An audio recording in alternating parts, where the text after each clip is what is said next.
بتائیں گے ہم کرتے ہیں۔ دیکھیے، ہر فعل کا کوئی فاعل ہوتا ہے، ہر منسوخ کا کوئی ناسخ ہوتا ہے۔ اگر رفع الیدین مثلا ہم کہتے ہیں سابقہ کتابیں منسوخ ہو گئی، تو ان سابقہ کتابوں کو کس کتاب نے آ کے منسوخ کیا؟ قرآن مجید نے۔ ہم کہتے ہیں سابقہ انبیاء کی نبوت منسوخ ہو گئی، ان کو کس کی نبوت نے منسوخ کیا؟ محمد رسول اللہ صلی اللہ علیہ وسلم نے۔ اب یہ تو رفع الیدین نہ کرنے والے بھی مانتے ہیں کہ جی پہلے کرتے تھے، ہم بھی کہتے ہیں کرتے تھے، وہ بھی کہتے ہیں پہلے کرتے تھے، پھر یہ کہتے ہیں کہ وہ منسوخ ہو گئی۔ اب کس نے منسوخ کیا؟ وہ حکم دکھاؤ، وہ حکم دکھاؤ کہ جی یہ حکم ہے جس سے رفع الیدین منسوخ ہو گئی ہے اور اللہ کے رسول نے منسوخ کیا ہے۔ اور دوسری بات، یہ عقل کے بھی خلاف ہے کہ ایک کام کو اللہ کے رسول کرتے ہوں، پہلے ایک کام کرتے ہوں، پھر اسی اپنے کام کو اس طرح منع کریں کہ تمہیں کیا ہو گیا ہے، تم گھوڑوں کی دموں کی طرح دمیں ہی لاتے ہو۔ صحابہ نہیں سوچیں گے کہ یار کل تو اللہ کے رسول خود کر رہے تھے اور آج کہہ رہے ہیں یہ گھوڑے کی دم ہلا رہے ہو تم؟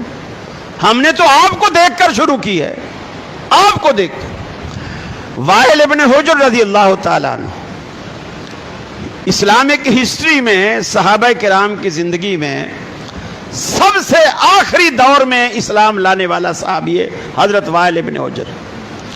جسٹس تقی عثمانی نے اپنی کتابوں میں، درس بخاری میں جگہ جگہ بیان کیا اس بات کو کہ وائل ابن حجر آخر میں ایمان لانے والا صحابی، اور رسول اللہ صلی اللہ علیہ وسلم کے آخری سال، رسول اللہ صلی اللہ علیہ وسلم کے آخری سال 2 دفعہ وائل ابن حجر کی ملاقات ہوتی ہے۔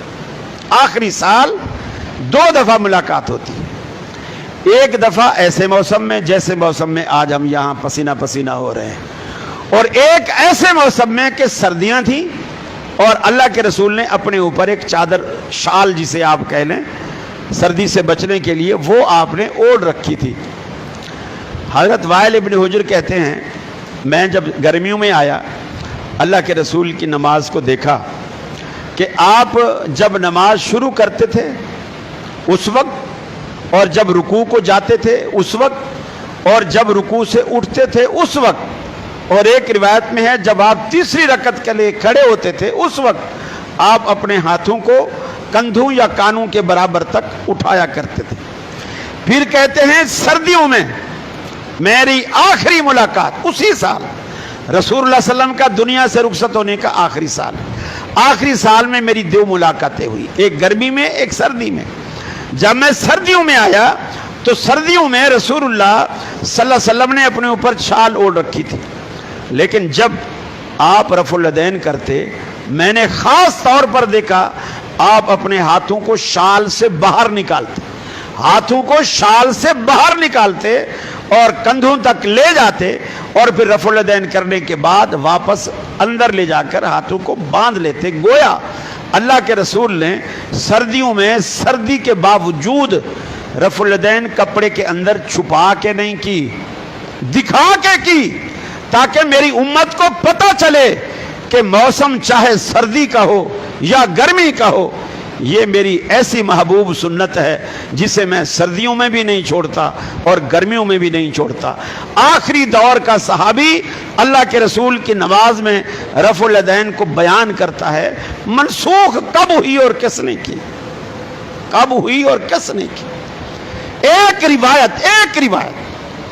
ایک روایت تو حدیث کے ذخیرے میں یہ الفاظ دکھا دو، اللہ کے رسول نے کہا ہو آج کے بعد رفع الیدین نہیں کرنا، یا آج کے بعد رفع الیدین منسوخ ہے۔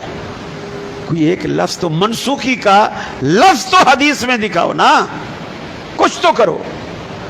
تو یہ دعویٰ دیکھو، دعویٰ تو یوسف کے بھائیوں نے بھی کہا تھا کہ یوسف کو بھیڑیا کہا گیا ہے، کہا تھا نا، لیکن آج تک اس کا وہ ثبوت دے سکے ہیں کہ یوسف کو بھیڑیا کہا گیا تھا؟